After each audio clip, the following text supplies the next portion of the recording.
mentalité, c'est pas le même truc.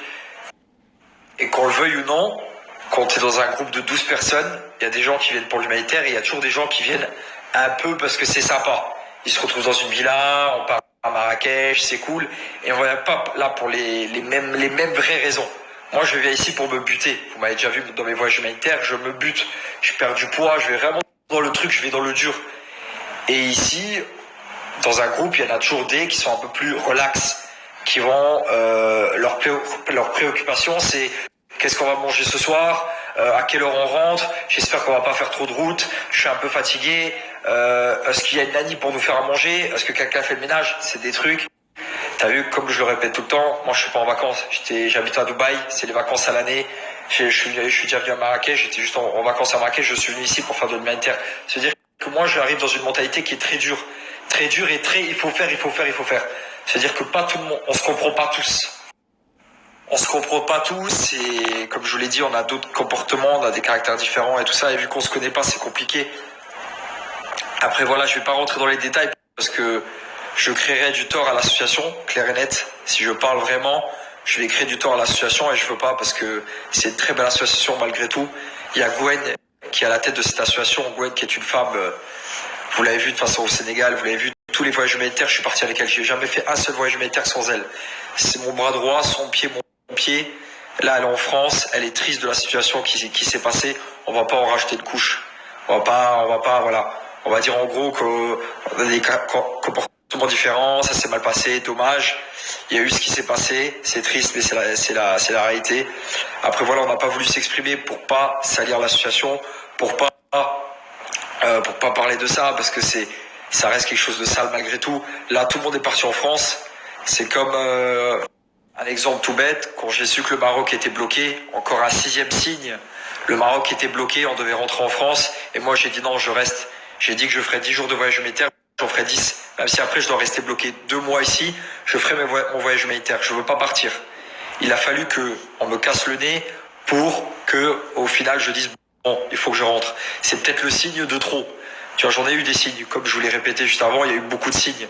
Les villas, le mariage de ma sœur, les dons, les machins, tout a été bloqué, les machins, le Maroc qui bloque et tout. Je voulais pas partir. Moi, quand je me dis que je vais au Maroc faire un voyage humanitaire de 10 jours, je fais mes 10 jours. J'en fais pas en moins. Ou j'en fais en plus, mais j'en ferai pas en moins.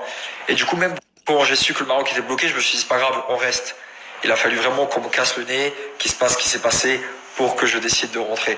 Là, toute l'association, ils sont rentrés en France, il n'y a plus personne qui est au Maroc. Pourquoi ils sont partis? Bah, sûrement parce que aussi ils auraient été bloqués, mais ça dépendrait que de moi. On serait resté, si j'avais pas le nez cassé, je serais resté.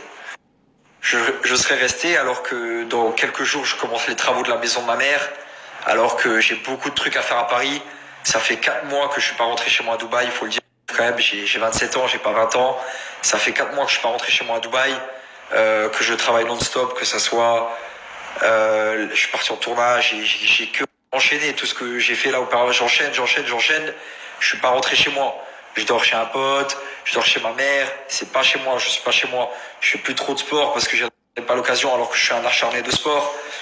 Du coup voilà, c'est compliqué. Je rentrerai chez moi fin janvier parce que je vais terminer les travaux de la maison de ma mère, parce que j'ai le voyage à la Mecque dont j'avais promis, parce que j'avais ce voyage humanitaire au Maroc à faire, parce que j'étais en tournage, parce que j'avais tous ces trucs là à faire.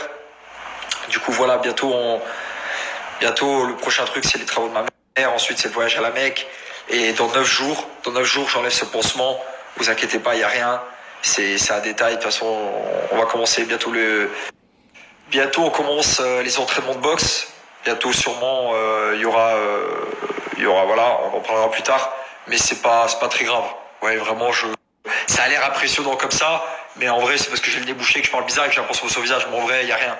Le nez il a été cassé, il l'a remis droit, il l'a remis droit. L'œil c'est parce que je me suis mouché, alors il a gonflé, mais en vrai il n'y a rien. Dieu merci, il y a pire dans la vie, on va pas se plaindre. Mais voilà, comme ça vous avez entre guillemets la vérité.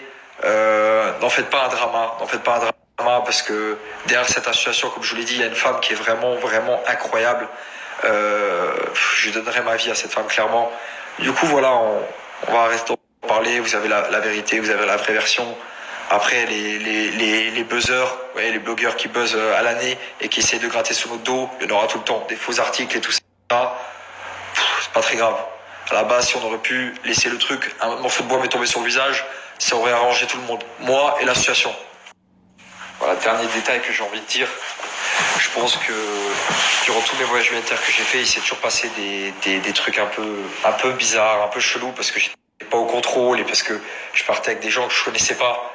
Là, j'ai décidé d'ouvrir ma propre association. Je vais ouvrir ma propre association. Je vais faire tout dans les règles de l'art.